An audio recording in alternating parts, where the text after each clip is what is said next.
In today's show, the Trailblazers NBA Cup dreams come to a screeching halt. The loss to the Spurs. Deni Avdija was really good. He did not get much help. Welcome to Locked On Blazers. Let's get into it.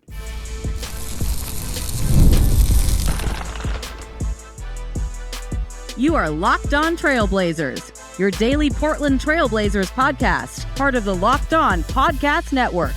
Your team every day. What's up, world? It's your past first point guard and Trailblazers reporter, Mike Richmond. You're listening to another episode of Locked On Blazers, part of the Locked On Podcast Network. Available wherever you get podcasts and also on YouTube. Thanks for making this show your first listen, coming at you each and every weekday, Monday through Friday. So make it a part of your daily routine. Make it your first listen. Tell your friends to do the same. As Locked On Blazers, your team every day. In today's show, talking about a Blazers loss to the Spurs, NBA Cup dreams dashed with a fourth quarter sort of fizzle, not even a meltdown, just a fizzle. Spurs win 115-102. We will talk all about that one in this game. Deni Avdija was great. Nobody else had a good game. The Blazers kind of lost because they have a specific formula that allows them to have a chance, and they did not hit the marks. We'll get into all that, plus talk about a rough shooting night from everybody. I mean, this is... if you weren't named Deni Avdija, you probably shot a lot of bricks for the Blazers this evening. Let's get into it. Fast recap in the West. Let's do what we do. Blazers lose 115-102. They're actually up after one, 30-29. Shaedon Sharpe returns in this game after missing the previous four. He had a really solid first quarter shift. Scored the final 8 points of the period for him. Got to the free throw line for a couple, and then hit 3 mid-range pull-ups, looked very comfortable getting to the elbows and getting to his spots. He didn't look like himself the rest of the game, but that first shift, he was actually the fourth guy to get in the game. The Blazers started CD Sissoko still. Chris Murray was your first guy off the bench, then Rob Williams, and then finally Shea came late. I was like, maybe Shea's not going to play, because they at pregame, Thiago Splitter said he's working out right now, and he'll decide after he gets into his warm up. I went and watched his warm up. I could tell just from watching his warm up, that is a person who intends to play. It was a very serious and intentional, about to play an NBA basketball game type of warm up, and then he didn't play for the first 8.5 minutes of the quarter, and it's like, maybe he's not going to get in this one. The other notable thing that happened in the first quarter is Deni Avdija dunked on 3 dudes. Woo-hoo! Probably the best dunk of the Blazers season. Deni got a rebound and just starts turboing as he does. Kind of like one of those Deni plays where sometimes it's he's just pressing 3-on-1, and he can get caught in a crowd, or he can maybe turn the ball over or get a shot block, because it's just 3 is just too many dudes. But on this occasion, Deni was just too fast. He is just too fast, too powerful, and rises up and dunks as Julian Champagnie tries to challenge, and nope, sorry dog. What a stinking dunk. I think it's the best dunk of the Blazers season. I'm recording this at 11:30 p.m., so if I've missed one, I apologize, but it got the place rocking. Jeremy Grant had a big dunk to open the second quarter. Place was still rocking, but the Spurs took the lead into halftime, up 56-54 into the break. And I noted in my handy-dandy notebook that they were plus 10 in shooting possessions. This is something I've tracked all year long. It's just the possession game. Shooting possessions, the way I'm talking about them, are field goal attempts plus free throws. Both teams at halftime had taken 13 free throws, but the Spurs had taken 54 field goal attempts to the Blazers 44. They're plus 10. I remarked to my colleague sitting with me on press row that it felt like midway through the second quarter that I thought the Blazers were kind of dominating the game, and they were up 4. And I was like, that's either a good sign, because the floodgates are going to open, they're going to make shots, they're going to roll, or it's a terrible sign because the Spurs are going to think the Spurs are not actually getting blown out. They're right in this game. At halftime, Deni Avdija had 18 points, 4 boards, 6 assists. Dude had a full game in the first half. That's a full game. If Deni, straight up, Deni Avdija has ascended to a level where we're talking about him differently this year. But if Deni had a game last year where he had 18 points, 4 boards and 6 assists, I would have been like, Deni had a great game. It's a great game from Deni. He's hooping. That was a really solid game. This was the first half. He was, he It was him and not much else. I mean, Shea had that nice first quarter run, but he did not keep it going. Spurs start to pull away in the third quarter. They're up 12 with 3 minutes left in the quarter, and then it looks like the game's kind of getting away from the Blazers.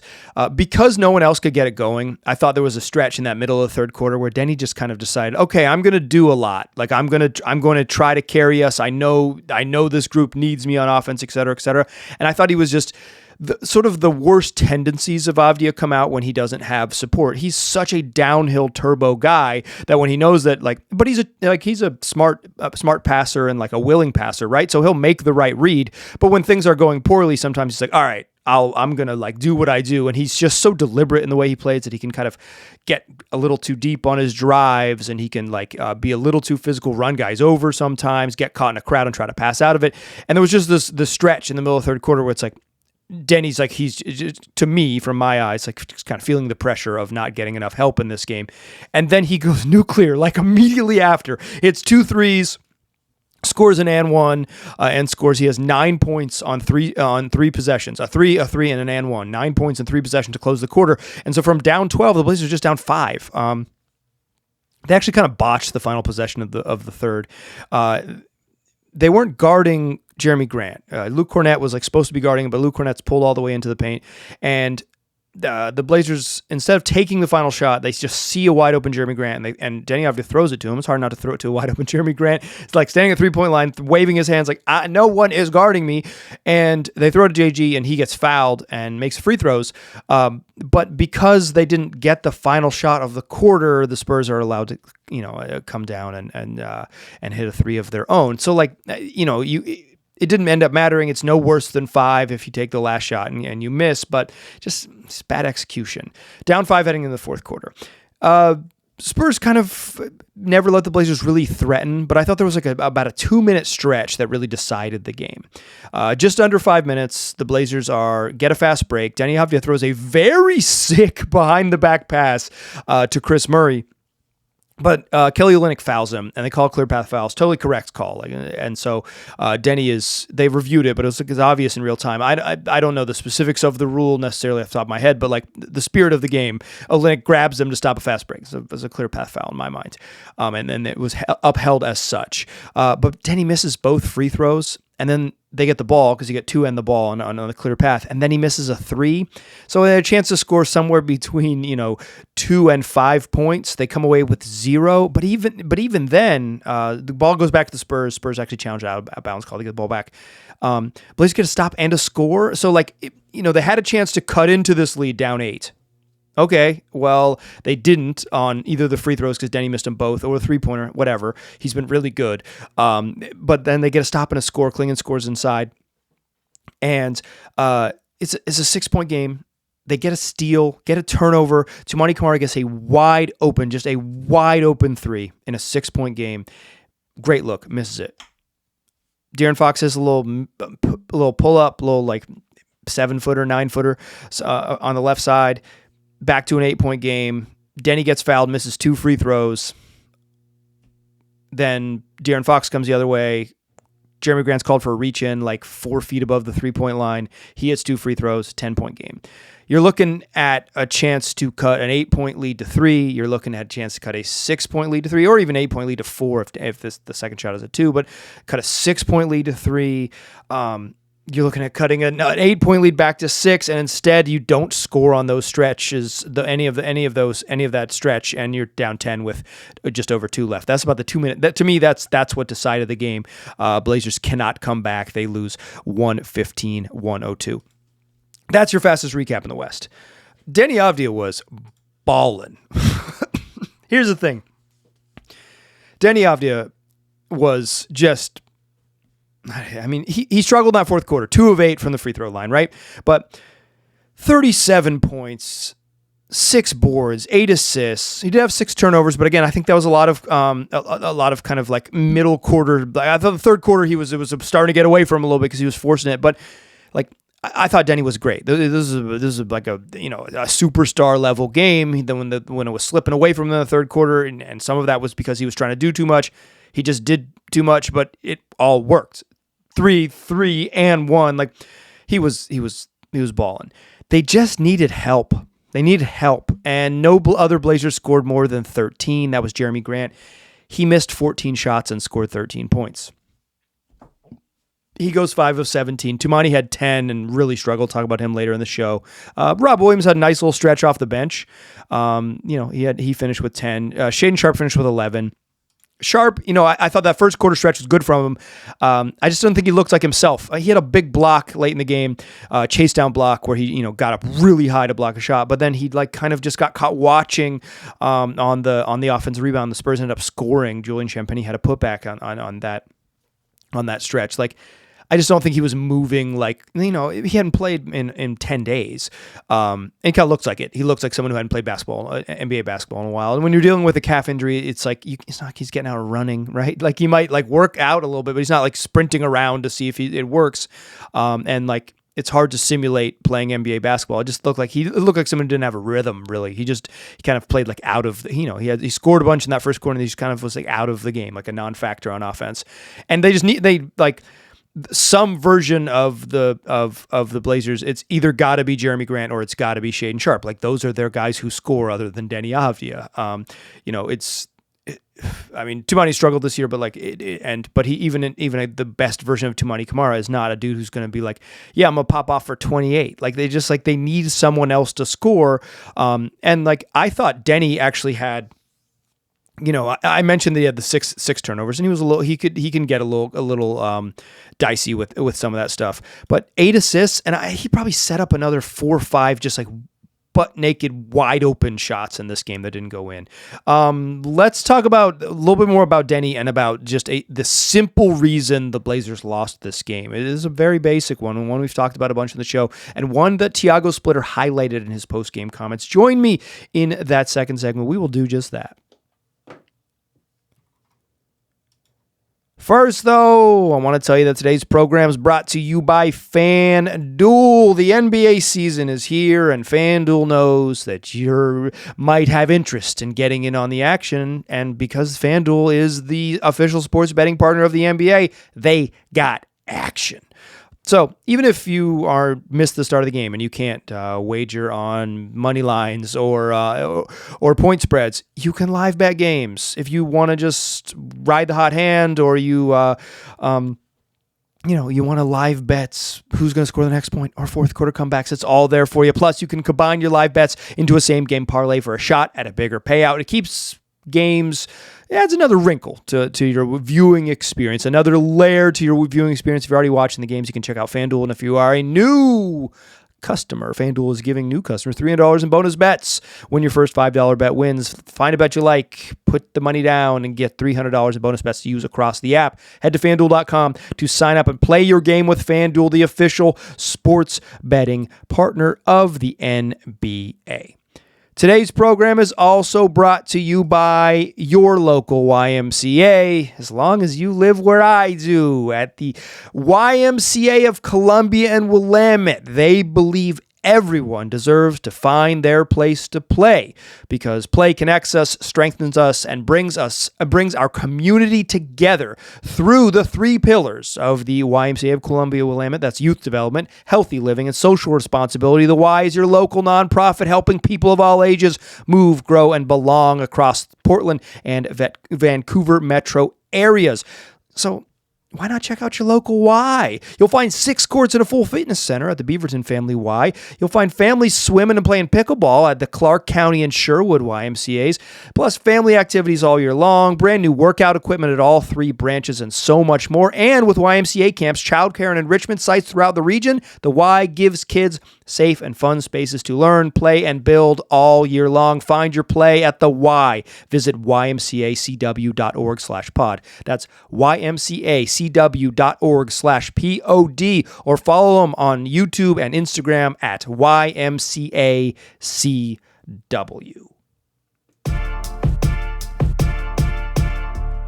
All right, still pass first point guard.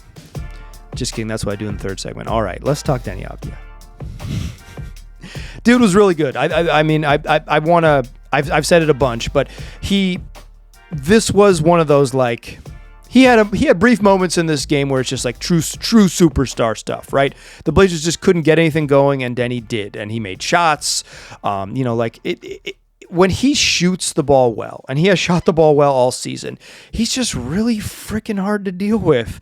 5 of 8 from 3 in this game. Teams, in the past, the way to deal with Deni was to go under on screens. He's such a downhill guy. He's so good getting to his right hand. Go under, try to send him left.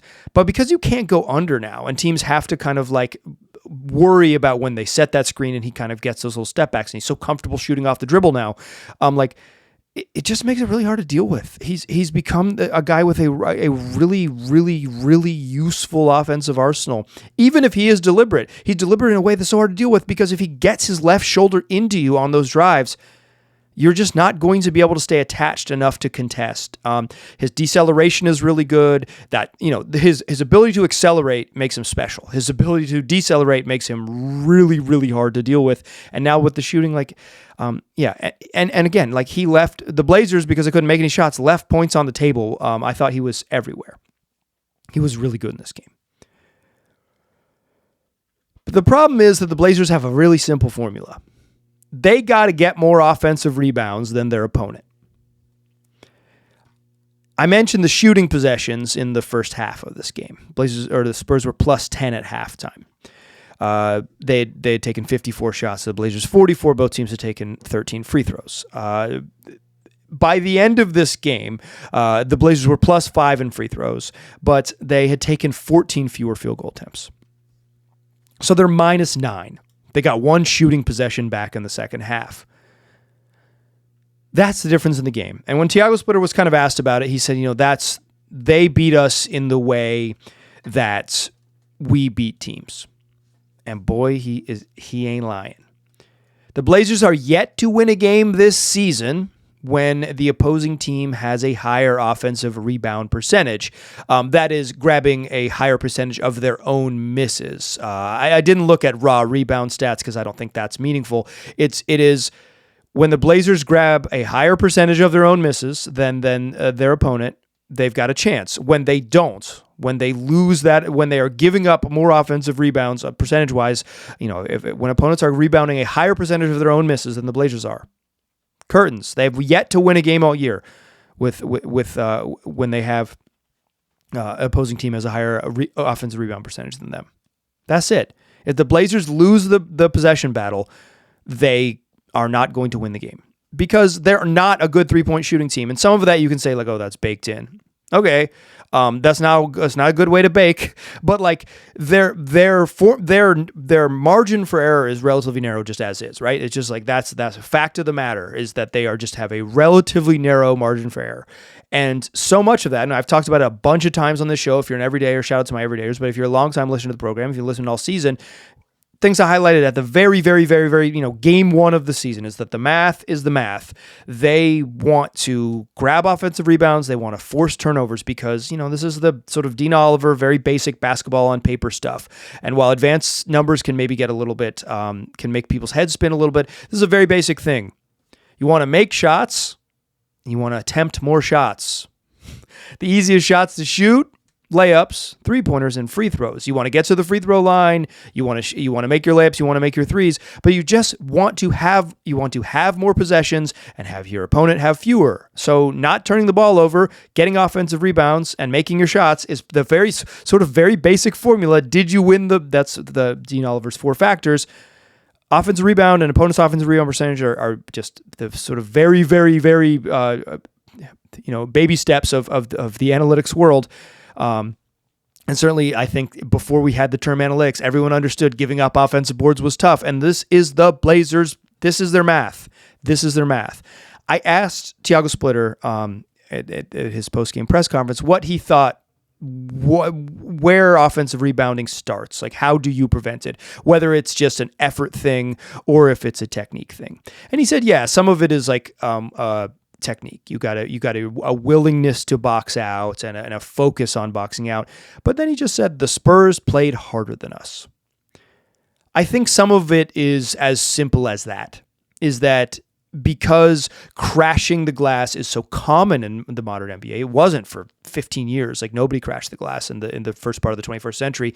It's come back in a big way in the last 5 years. It's a huge part of the way so many teams play. They crash the glass and they shoot threes. This is modern basketball.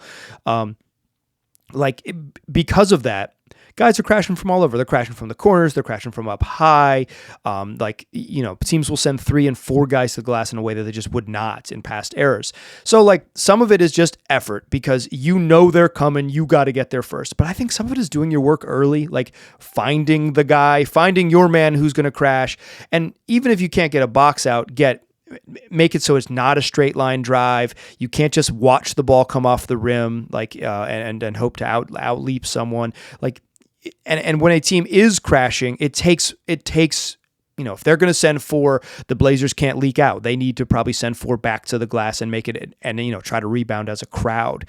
The Spurs outworked them. I thought Champagnie in particular was fantastic. I thought Keldon Johnson, he didn't play a ton, but I thought he was really good on the offensive glass. I thought Luke Cornett struggled, but his size was useful in there. Even Dylan Harper grabbed 3 offensive rebounds. The Spurs rookie point guard who returned after a 10-game absence, he got in there and mixed it up because they were getting after it. You have to be focused. It's focus, do your work early. But by that I mean you've got to identify your guy's going to crash. Where's he going to go? Find the see ball, see man, even in the offensive rebounding way, because even if you can't get a full body traditional box out on him, elbow, hip, something, just a little bit of a check, a little bit of a body, to throw them off their route, throw them and give yourselves a chance. This is the Blazers' math. It's always going to be their math this year. At some point, you would hope that they could be a team that could shoot well enough, but I don't think this season is going to be that. I want to talk about the shooting, though, because, it was brutal tonight. And I think it was brutal on just good process, bad results. Let's talk about that to close the show. Join me there, won't ya? First, though, let's talk DoorDash, the NBA season. You might have heard me say this before, but it is upon us, and DoorDash has found the perfect way to keep fans in their bag all season long. DoorDash is the official on-demand delivery platform of the NBA, and they're celebrating with something called the Bag Drop. Every time an NBA player scores 50 points in a game, DoorDash drops 50% off your order with Dash Pass the next day, and you're automatically entered for a chance to win the ultimate fan bag. We're talking player-inspired drip, exclusive gear, and stuff you're going to actually want. DoorDash has you covered for late-night highlights, last-minute watch parties, and double OT fuel-ups. So next time someone goes off for 50, use a promo code NBA50 the next day to get 50% off on DoorDash with Dash Pass. Plus, your shot at the bag drop. Dash Pass members only 50% off, up to $10 the day after a 50-point game with promo code. Terms apply, no purchase necessary. Ends April 13th. Open to U.S. residents 21 or older. Visit DoorDashInYourBag.com for full details. DoorDash, in your bag all season long. Still a pass first point guard. I'm still Mike Richmond. You're still listening to Locked On Blazers. I mentioned the offensive rebounding, and I do think that's the sort of basic math of the Blazers. They have to get extra possessions. They're a possession team. It's something I've been talking about all season long, and I don't think that's going anywhere. And one of the reasons it's not going anywhere is because the Blazers can't shoot their way out of games with much regularity. Some of that is just the nature of the roster, right? They don't have a bunch of knockdown shooters. But in this particular game, even the guys that you hope could either become or have been in the past be knockdown shooters just weren't. Jeremy Grant was 0 for 5 from 3. He struggled. Shaedon Sharpe, certainly not a knockdown shooter by any stretch, but you need him to be a shooter at some point. 0 for 3 from 3. Sharpe was coming back from injury. This game wasn't about him really. Drew Holiday's hurt. Chris Murray, he did make 2 threes in this game, but non-shooter, they don't treat him like one. Caleb Love's not a shooter. Siasogo's not a shooter. Donovan Clingan has been making some threes, but didn't take one in this game, and certainly you wouldn't confuse him with a shooter. But, and I mentioned him a bunch, and I'll talk about him briefly here. I've mentioned him several times on the program over the last 10 days, but Toumani Camara's inability to be an impactful offensive player is really limiting the Blazers' ceiling. I don't know another way to put it. They're not going to be a good team if he doesn't make shots.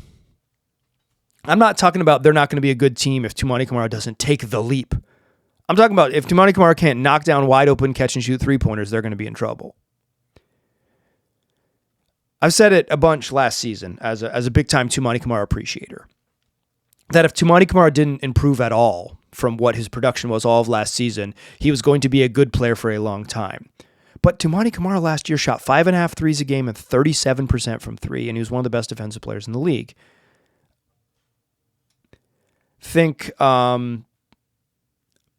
I don't think his defense has taken. I don't think personally, just watching him, I don't think his defense has taken this massive step back. But overall, the Blazers are worse on defense, for sure. And quibble with that point as you want. It's fine. If you think he's been worse on defense, I'm cool with that. But the shooting, like he's flirting with 30% shooting on the year. We're almost 20 games into the season. That's troublesome. It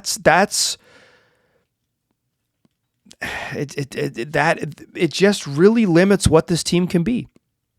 Because he's going to play, maybe he doesn't play 38 minutes or 36 minutes or whatever it might be, but he's going to play 28 to 33 every night. They need him. He's a better option than Chris Murray. So even if he's like the forward off the bench or whatever, he's certainly a lot better than some alternatives. At the beginning of the year, Toumani was taking a bunch of off the dribble threes. More, not a bunch, like by standards of maybe other NBA players, but by his standards, many more than he was taking in years past. Like he was approaching like almost as many as he took the entire year last year through the first 8 games. It's like, yeah, this is a new thing I'm going to try, and it was like, okay, maybe just don't do that. Like maybe just dial that back. Like just like shot, their decision making, just adjust that a little bit. But in this game, he missed open catch and shoot shots, made his first one, and then missed 7 in a row. Yuck. Finished 2 of 11 from 3, but and a lot of those looks. He did take one triple jab step from the right hand corner, which just a maddening shot. But he's taken. These aren't high degree of difficulty threes. These are threes set up, kick out. Get to the teeth of defense, kick out to a wide open shooter, set your feet, get it up type of shots. These are good looks, and he's missing them. This loss isn't all on the hands of Toumani. This loss is probably due in large part for the basic reason that their coach said is because they got crushed on the offensive glass by the Spurs. If Dylan Harper's getting 3 offensive boards, Carter Bryant comes in and plays 7.5 minutes, another Spurs rookie, and gets 3 offensive boards. Luke Cornett, 3 offensive boards. Harrison Barnes, obviously the shooting is not, Spurs get 20 offensive rebounds. I think second chance points can be somewhat misleading, but they scored, 19 second chance points. The Blazers had 16, but it's number of shot attempts, right? It's just a math thing. And part of the Blazers math is that they're not going to be a high level shooting team. Deni Avdija made 5 threes. Everyone else made 4. They just need more of that. It's the shooting is tough. Jeremy Grant has been a good shooter this year, and is a better shooter than that. Toumani, I've said he's he's been on my worry list. I'm beyond officially worried. We're in the 3rd time of checking in on Toumani's shooting struggles 20 games in the year. It's a thing. He is really, really, really, really, really, really, really not shooting the ball well, and that just. Like I said, it puts a ceiling on what this team can be, because I thought something interesting that Tiago Splitter mentioned is that he feels like the offense is playing a little bit slow. They were playing faster before. He wants to get them back to playing faster. And some of that is because his strong belief is that the speed generates good looks. But watching this game, and I asked him about it, I said, watching the game from my perspective, I thought you guys got good looks. And he's like, we probably did tonight. We probably did get good looks. So while I do think they could probably maybe While I do think they may attempt to get back to playing with a little more pace in the half court, like in this particular game, it was just like set a screen for Deni, let him go to work. Dude had freaking 37 and 8 dimes. It was a great night to just let Deni go to work. He got to the free throw line 14 times, and I think he ran out of gas in the fourth quarter. I think he was just exhausted. He played 39 minutes, almost 40, 39-42 in the official box score. Nearly 40-minute night for Deni Avdija. It's too much, particularly the volume he's playing. It's a team sport. He needs help, and he's a willing passer and willing playmaker.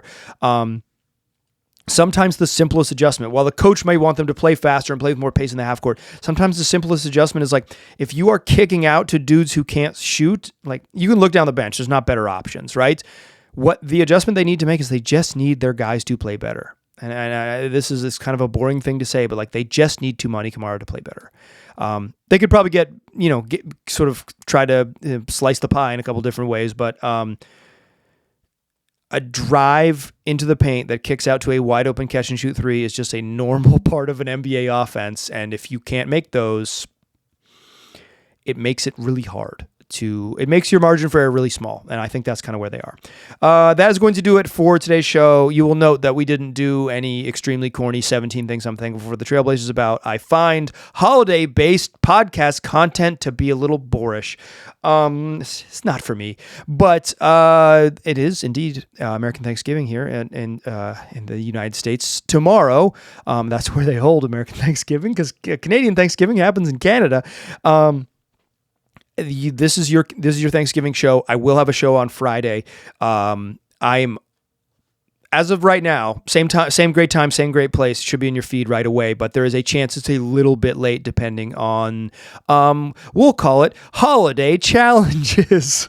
But yeah, it should be in your feed. If not, you will get one shortly thereafter on Friday morning. Look for it wherever you look for it. That's all of your audio platforms and on YouTube, and then tell your friends about the program, and then come back for more shows the following week. 5 of them is what we do. I appreciate you listening. I'll talk to you soon.